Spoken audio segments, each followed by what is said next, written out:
From my very shortly on Mishnah, I came at a time, there were some, there were unfortunately so many Bakoshes requests to be Mispal V'chaloim, for those that need refuah, the Hashem should be, and Yontif, Hashem should really grant all of them a big refuah. And it's like the Chazal say, if there's a chayil, if there's a chayil, he should go ask a chacham for Rachman to be Mispal.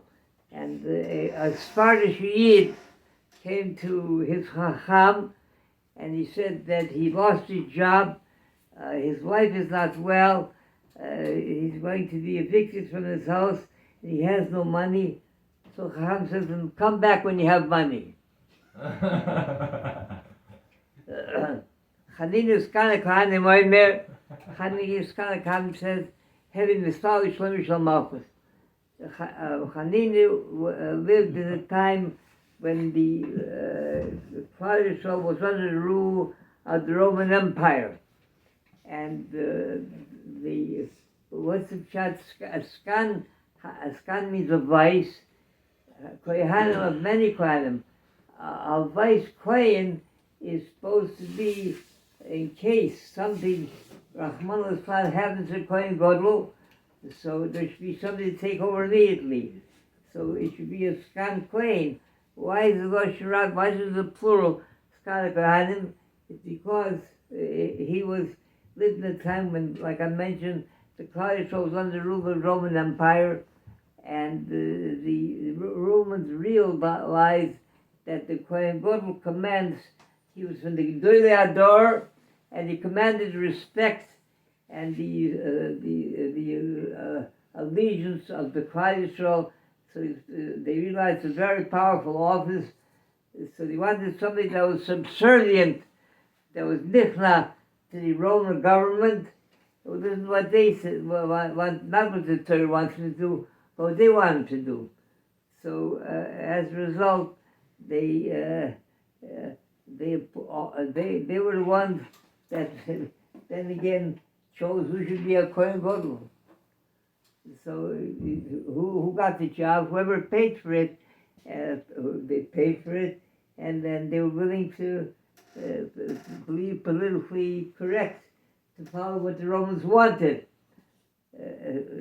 Somebody that wasn't not some chacham, who knows what he was, and as a result, he was. It was a very crucial and very position to be a kohen gadol.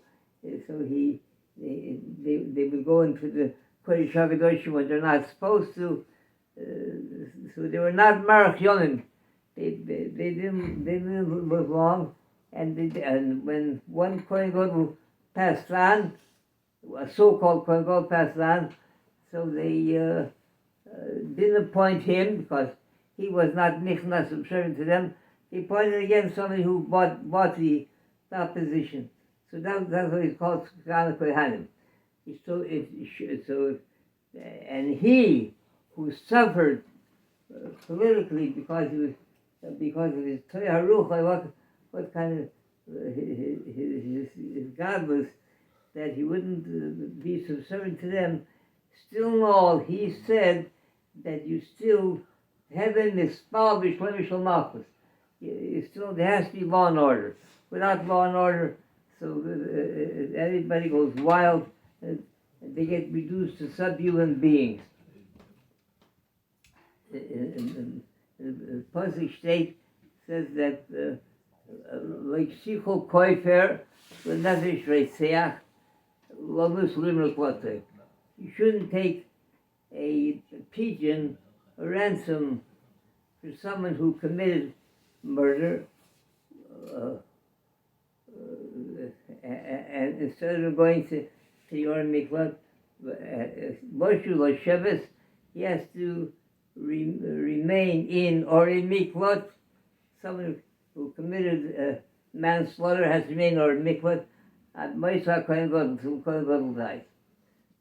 So who could imagine that for a ransom, you could pay yourself out of Ori Mikvat. So the Sefer says it means the Koifim means that being that he was somehow appointed, even if he's not worthy, he was appointed to the office of Kohen Gadol. So if he dies, so then they should go free. Those that are in Orei Mikvat that committed manslaughter unintentionally, homicide, they should go free. So the Prophet says, well, no, he has to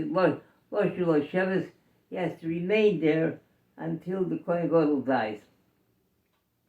To that I added that the Rishonim say, why is it that the Tzara Gdosha tied together Mrs. Kohen Gadol to a Reseach going out or in Mikvah? So the Rishonim say that because the office, the Klal Yisrael felt darkness descended. If a Kohen Gadol passed on, so the Klal Yisrael was so in mourning, so in avedus, that their own problems, the Goel Adam, the next of kin, that would pursue the one who killed his mishpach, his nephew. That's why his quarrel. That's why he goes to Mikvah to escape the wrath of the Goel Adam, the next of kin. So they'll be so wrapped up in mourning over the Kohen Gadol, they won't even think of their own. So that's the shot.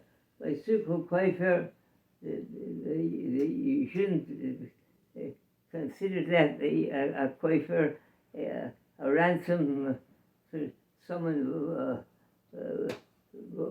but you shouldn't have to go to your mikvah because it won't help him. He won't be safe. By leaving or a mikvah, he won't be safe. They don't really want something like that. Like someone said, you can fool all the people some of the time, and some of the people all the time, but you can't fool all the people all the time. So as a result, the Klal will not be in mourning, and he's still in danger as a wrath of the Goel Adam. Hanan ben Akash Oimer, Ratzach Mayol Zakish Yisrael, V'tikal Hirom Teremitzvah Yishnemar, Adonai Chol Izman Tzikol Yaakov Yadi.